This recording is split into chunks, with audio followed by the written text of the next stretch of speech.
Hi mga Habibti! For this video, meron po pala akong isi-share sa inyo na nabili ko kay Shopee. Dahil dakilang DIY ako, umorder nga po ako ng waterproof ceiling strip foam board wall sticker. At napakamura nga lang po niya mga Habibti. Nagkakahalagang 50 pesos up and less than 60 pesos lang kada isa. Yung haba po niya is 230 cm na po. Napakadali nga lang po niyang ilagay. Kahit ikaw, kayang-kaya mo siyang ilagay na walang kahirap-hirap. Kaya tara mga Habibti, samahan niyo po akong ilagay itong foam board wall sticker. Let's go!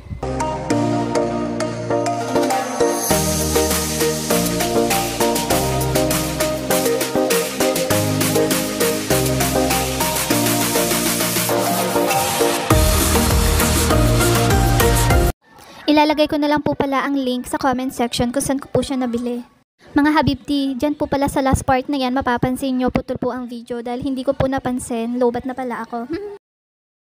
Ayan mga Habibti, tapos na po. Bye mga Habibti. Thank you for watching. Don't forget to follow, like, and share. Bye! See ya!